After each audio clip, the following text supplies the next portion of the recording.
Okay, good evening, Air Gunners. This is Air Gunner's Edge. And, well, what you're looking at is my FX Dreamline. Am I having issues with it? No, I am not.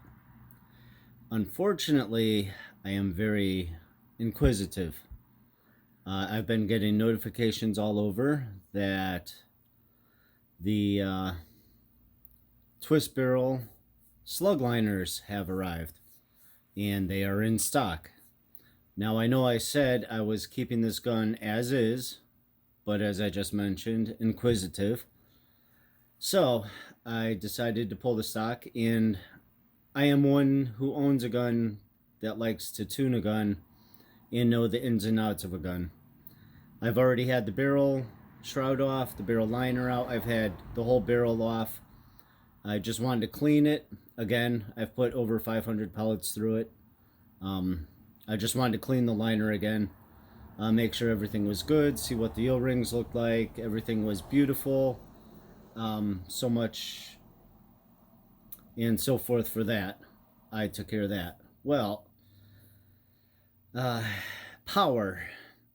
You're going to need at least 900 for slugs, no matter what grain it is, and this is a 22. So if I was to use a 23 grain slug, I'm pushing 880 at the moment.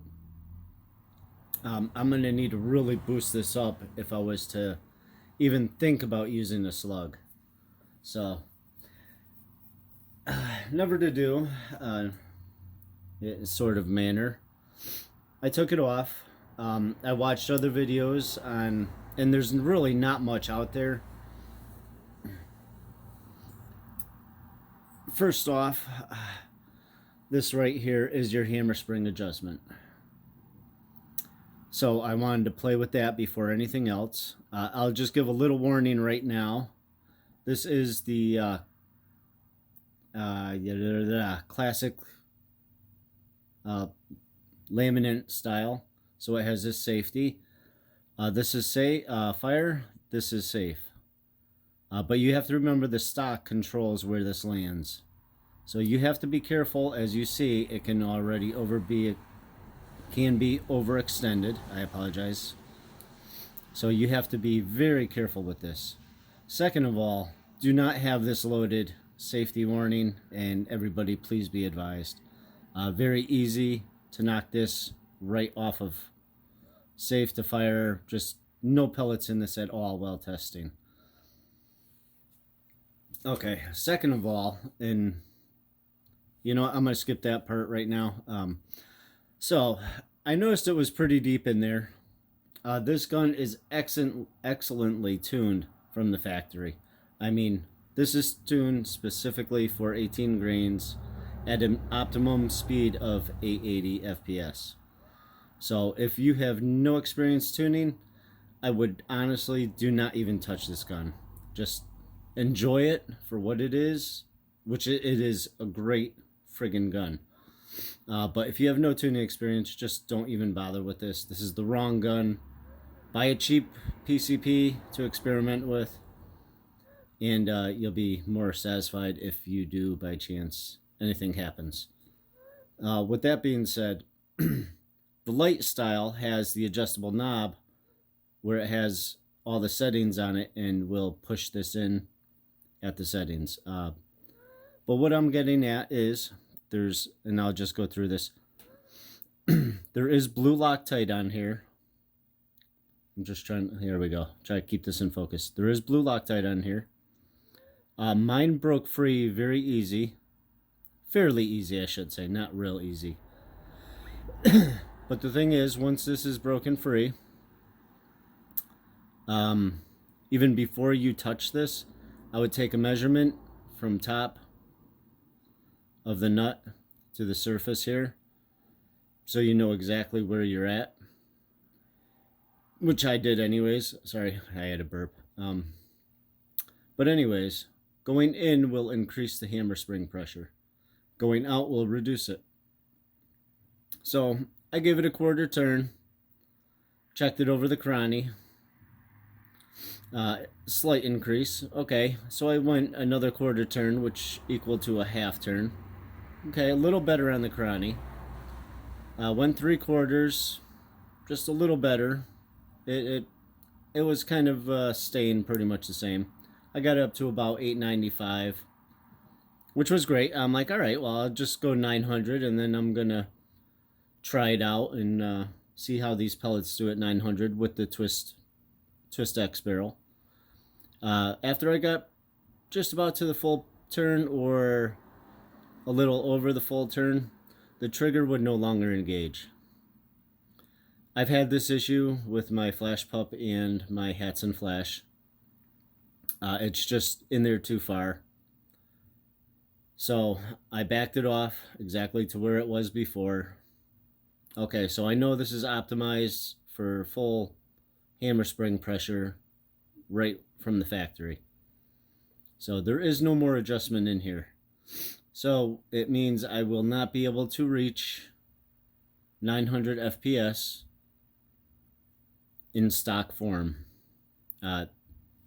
With that being said, I'll jump over here. Okay, so I checked that all out.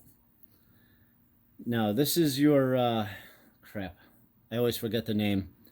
But this is the regulator system they have on there. This is a 2mm.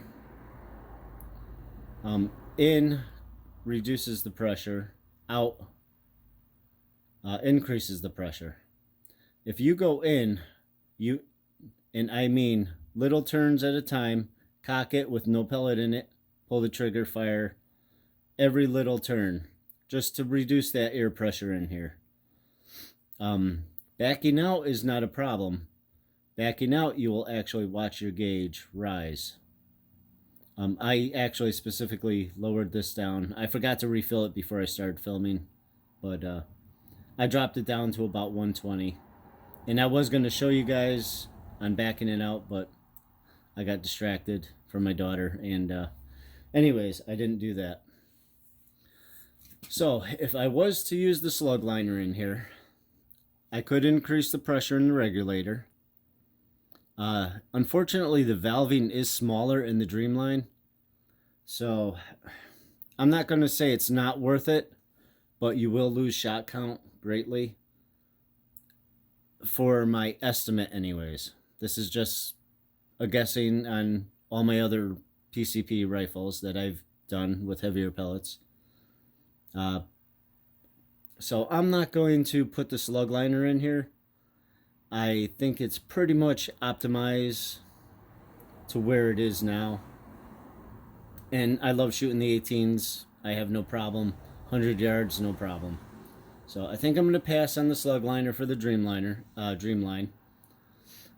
One thing is, and I'm only saying if I were to do this, and this is what I've done for my other guns. I don't recommend this. I'm not suggesting it. This is just saying if I did buy a slug liner, I would pull this out. And I would use dope tape. I'm going to have to pull this out anyways to put dope tape on it now that I broke the blue Loctite free. Because what's happening is when you cock it, it's binding against there when you put it in too far. So what you'd want to do is use a spacer, say maybe an RC bearing. Not saying this size, because I haven't checked the spring size yet, but I've done this on my other PCPs, and this is 90 thousandths, where I could back this out, put a spacer there, and by doing that would give the hammer more room so it wouldn't bind out, and my trigger would function properly, but I would have more pressure on the spring. So if I were to put a slug liner in here, I'd probably increase, I mean, it's all testing and I'm just guessing right now. I would go up to about 150 on the bar regulator. And then I would install a spacer to get that spring more pressure. I'm not going to do that. I love this gun just the way it is. Accurate. like I said, I would rather have a crown or a impact with a bigger valve and a bigger tank to do this with. It's just more efficient. That's why I bought my Air Max, mostly for target, but I have that air supply backing that power if I want to add that power to it. I can't use slugs in my Hatson, but for heavier pellets, 25, I even have 34 grain. If I wanted to boost it up, I could do it. But this is what I would do if I were to use a slug liner. But I'm choosing not to, not in this gun. But now I know the ins and outs of this. The trigger is a little easier to get to with the stock off and easier to test. So if you wanted to adjust it, I find it easier. Of course, no pellets in it. Never, I just would not advise putting any pellets in this with the stock off. As far as the safety is concerned, and for my own safety, I would not do pellets with this. But anyways, I just wanted to share this technical with you. Overall, I am thrilled with this gun. This gun has been performing greatly. Like I said, I got over 500 pellets in this gun. I'm just amazed with this. It's an incredible gun. One thing I still will be doing is making a barrel band for this, or I'll have someone do it. I just haven't had a chance on the water jet yet. So, like I said, I'm just going to have a barrel band on here. It's just going to hold this nice and snug and firm. You can see a little play. I mean, if I really push down, I just want to eliminate all chances of my POI changing with this gun, with a barrel band. Just to hint to anyone who has... oh crap, I can't remember the name of it now. But anyone who by chance does build barrel bands, could be a interesting, prosperous adventure. Just gonna throw that out there. I'd be more than willing to test the first one. But I'm just gonna leave it at that. But I'm gonna try to make one on a water jet, and I'll let you guys know how that comes out. But I just like to see this firmed up a little, and I'm really surprised FX didn't do that. But it is what it is, and it's awesome. This gun is absolutely amazing. So I had no problem pulling the liner out, as long as you're careful. Follow other videos on how to do it. I know on another video, like I said, I don't like mentioning names, but they took the O-rings out. I left mine in. I just put a little grease on there, rust resistant. So just in case any moisture got in there, I'd be a little extra protected, and it slid in much easier. And you just screw the liner past the threads, and that O-ring just kind of made its way past the threads into the bore, and then just slid on, and you did it to the second and third one. So it was very easy. I figured I'd share this info with you. I'm more technical. I just love how a gun works. I love how my guns work. I want to know everything about my gun. But like I said, if you're just starting out in tuning, this is the wrong gun to start with. Like I said, just buy a cheaper PCP, fiddle around with that, watch other videos. And the most important thing is knowing not always what you're doing, but why you're doing it. So I've gained much knowledge on GTA and watching other videos, just by doing everything. So I learned by my hands-on experience, and I would not be this far right now if I did not start with springers and work my way up from there. I just started tuning springers, figured out what to do and why you do it, and what was the whole purpose of doing it. And I'm at this point in the stage of my airgun game where I can do this, and I know what I'm doing, why I'm doing it. Just overall beautiful gun. Very, very, very well tuned right from the factory. I mean, It's at its optimum range right now, but I can adjust that if I choose to. But I'm gonna leave it right where it is. Yeah, pretty much, just fine tuning it. That's all I'm gonna do is fine tune this rifle. Otherwise, it's already amazing. It's nothing I really need to do any more to. So I just wanted to share that info with you. So if anybody's interested in buying one or already has one, it's just a little more knowledge that you'll have now. So I'm loving everything about this. Couldn't have asked for better. So I'm going to end it there. I'm going to put this back together. Reset it, of course. I have to put air back in the tube, and I will reset the reg. I was about 130 before. I think I'm going to keep it right about there. The shot count was about